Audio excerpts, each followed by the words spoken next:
more than 5,000. More than that. I would have assumed you would have said you would have grown faster than the national average, you know. So I think it's more than 5,000 crores should be the target by 2020.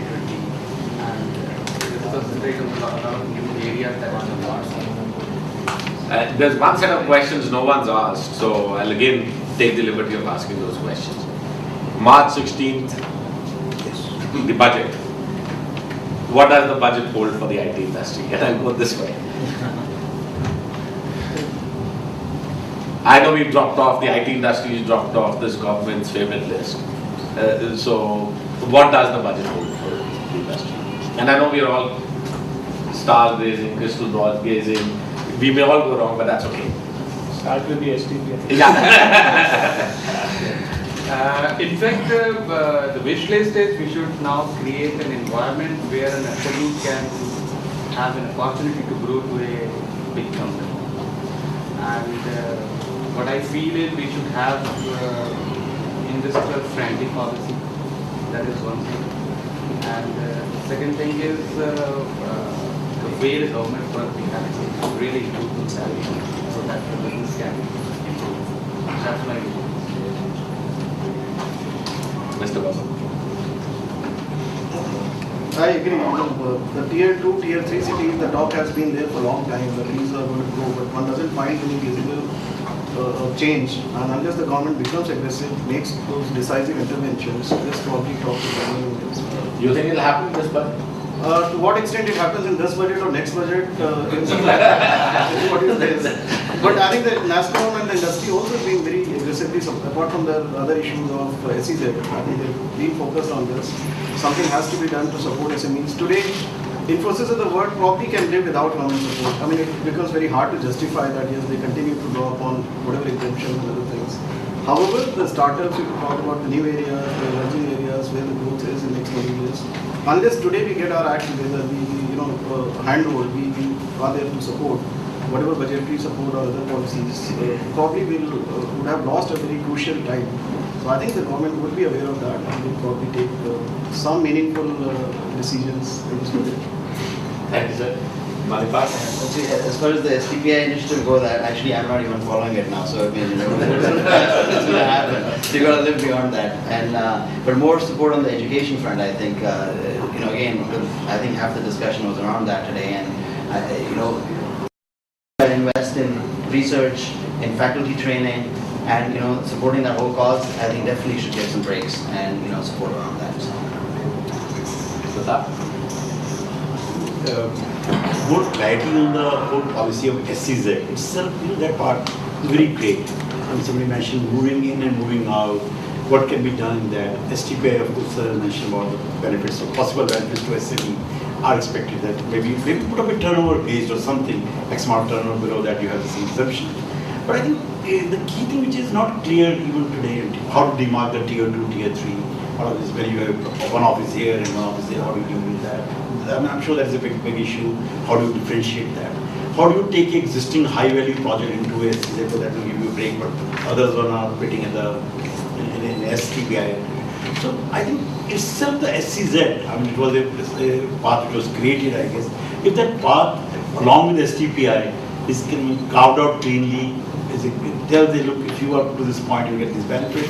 Beyond that, you have these are the options available to you, either in SEZ or continue in STPI with these additional disadvantages, you could call it. And I think something of that kind should be visible. Otherwise, everybody will keep going in circles. We're going in circles of this aspect.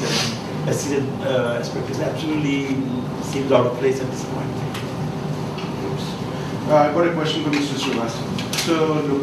So you said about 500 crores is the 1,500 crores is the local IT/ITES sector.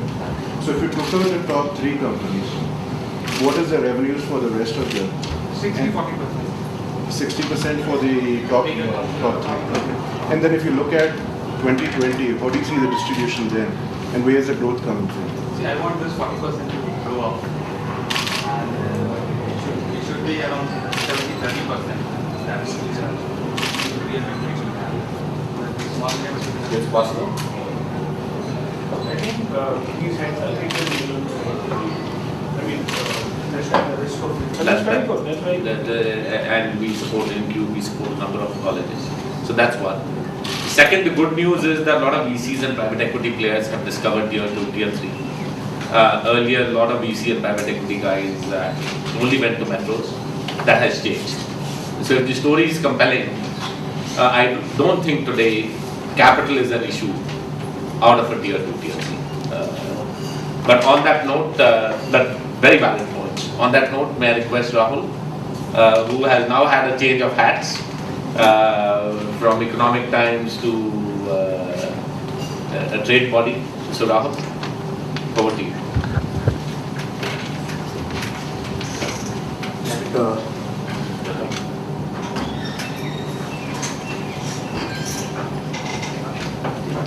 Any more questions from the audience? I have a suggestion.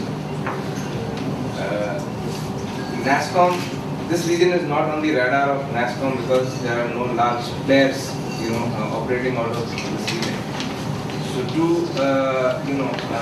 take forward the views of the SMEs, there needs to be an association of SMEs which is local, which can voice its concerns to the states. Maybe FICCI can play a role in setting up within FICCI something which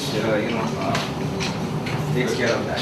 Because the CIIs and the PhDs focus more on manufacturing, and SMEs of IT get left out. So let me just add up there before Rahul comes on.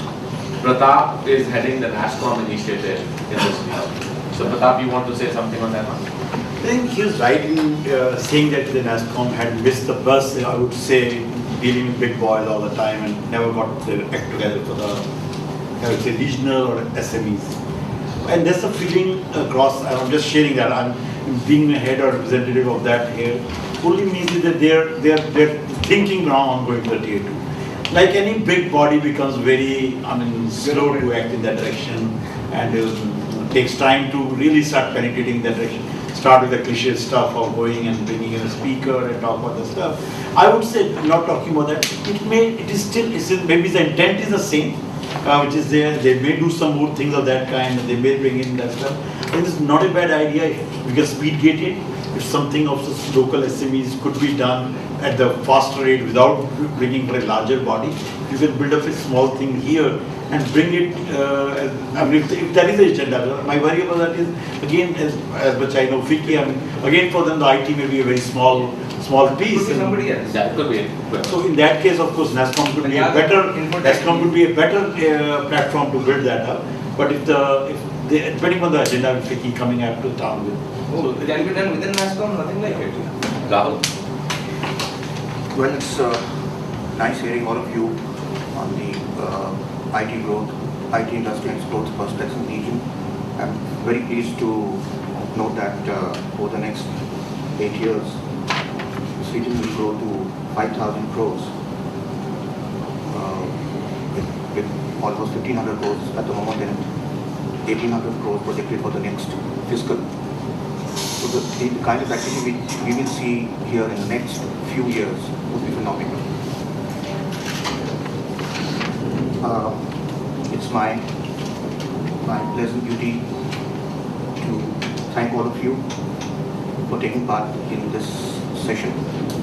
My sincere thanks to Jai for being associated with FICCI to hold this session. My thanks to Rakesh Verma and Team Punjab Infotech for sparing his valuable time. Mr. Pratap Agarwal, MD, IBS Infotech, Mr. Ajay Srivastava, Joint Director, STPI Mohali, Mr. Manipal Dhaliwal, CEO, Civics, and to Mr. Puneet Barsan, who has done a wonderful job today, being the moderator. FICCI is now coming in a big way in this region and is now getting into these states, both Punjab and Haryana. This is the initial initiative. We shall be having many more such events on different topics so that we can cover the entire garment industry. And we will be very keen to invite you again for these sessions. We have a small brochure outside if you want to know more about FICCI. you can pick up a brochure and get to know more what we do. And if any one of you need to become a member, picky member, we're more than pleased. Thank you once again, and we are now invite all of you to join us for tea outside. And the panelists are going to be around for tea and also group photo. And I thank the media also, and I thank the media for covering the event. Thank you very much. Thank you, everybody. Looking forward to have a group photo outside. Group photo and then the tea. Thank you.